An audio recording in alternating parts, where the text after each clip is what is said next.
English campus. आज हम देखेंगे कॉमन वर्ड्स के बारे में, यानी कि रोजाना बोले जाने वाले शब्दों के बारे में। सबसे पहला है लुभाने वाला, जिसे इंग्लिश में कहते हैं टेम्पटिंग। टेम्पटिंग यानी कि लुभाने वाला या आकर्षक या ललचाने वाला। आकार, आकार को कहेंगे साइज। साइज, अलग अलग आकार को इंग्लिश में कहा जाता है साइज। नेक्स्ट है आत्मनिरीक्षण, यानी कि इंट्रोस्पेक्ट। इंट्रोस्पेक्ट, आत्मनिरीक्षण करना यानी कि इंट्रोस्पेक्ट। अगला है आदेश। आदेश को कहेंगे बीहेस्ट। बीहेस्ट मीन्स आदेश। उदासीनता, उदासीनता यानी कि एप्थी। एप्थी, उदासीनता को इंग्लिश में कहा जाता है एप्थी। नेक्स्ट इज कठिन, जिसे इंग्लिश में कहते हैं अड्यूस। अड्यूस यानी कि कठिन। और कठिन परिस्थिति को इंग्लिश में कहा जाता है प्रेडिकमेंट। प्रेडिकमेंट यानी कि कठिन परिस्थिति। कपटी या कुटिल, जिन्हें हम इंग्लिश में कहेंगे डेवियस। डेवियस यानी कि कपटी या कुटिल। नेक्स्ट इज कांपना। जब हम ठंड लगती है या सर्दी लगती है तो हमारा शरीर कांपने लगता है, तो उसे इंग्लिश में कहा जाता है शिवर। शिवर यानी कि कांपना। अगला है क्रोध। क्रोध मीन्स क्रोध। क्रोध, क्रोध को इंग्लिश में कहा जाता है क्रोध। घट जाना। घट जाना यानी कि एरोड। एरोड, घट जाना मीन्स एरोड। नेक्स्ट इज उकसाना। किसी को जब हम उकसाते हैं तो उसे इंग्लिश में कहते हैं नाक। नाक यानी कि किसी को उकसाना या चिढ़ाना। अगला है चौकोर। चौकोर मीन्स स्क्वायर। स्क्वायर, चौकोर को इंग्लिश में कहते हैं स्क्वायर। तो जंगली को इंग्लिश में कहा जाता है वाइल्ड। वाइल्ड यानी कि जंगली। नेक्स्ट इज झाग। झाग को कहेंगे फोम। फोम, झाग को इंग्लिश में कहा जाता है फोम। झुकना। झुकना यानी कि सामने वाले की बात मानना, और इसे इंग्लिश में कहते हैं कैपिचुलेट। कैपिचुलेट यानी कि झुकना या सामने वाले की बात मानना। नेक्स्ट इज झूठ या गलत, इसे इंग्लिश में कहते हैं फैलेशियस। फैलेशियस यानी कि झूठ या गलत चीज करना। लड़खड़ाना, जिसे इंग्लिश में कहते हैं वॉबल। वॉबल मीन्स लड़खड़ाना। नेक्स्ट इज दल बदलू। दल बदलू को कहा जाता है टर्न कोट।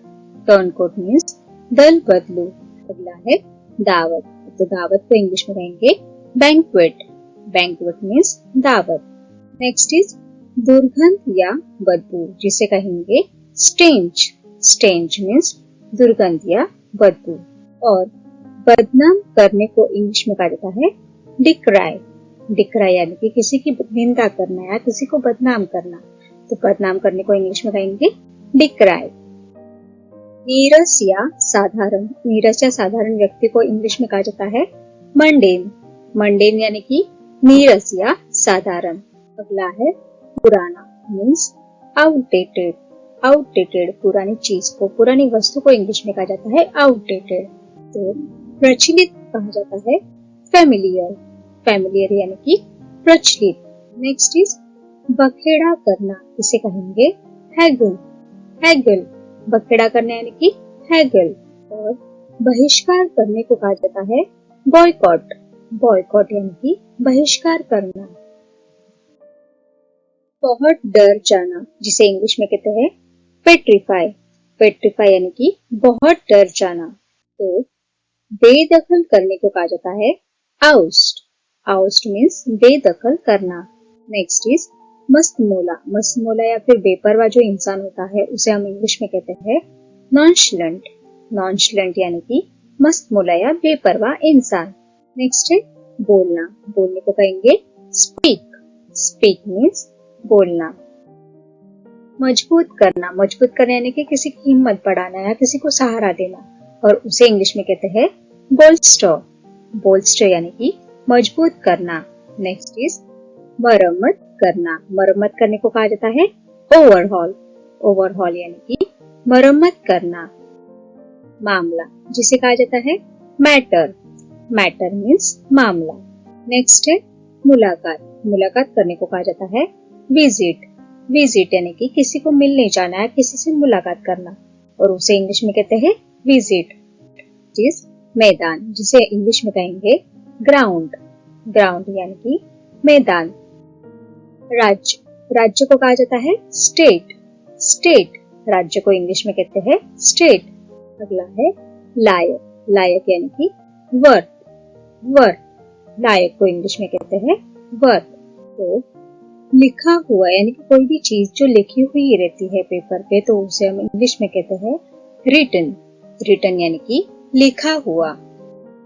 ईमानदार, ईमानदार को कहा जाता है फिडेलिटी, फिडेलिटी ईमानदारी या वफादारी को इंग्लिश में कहते हैं फिडेलिटी।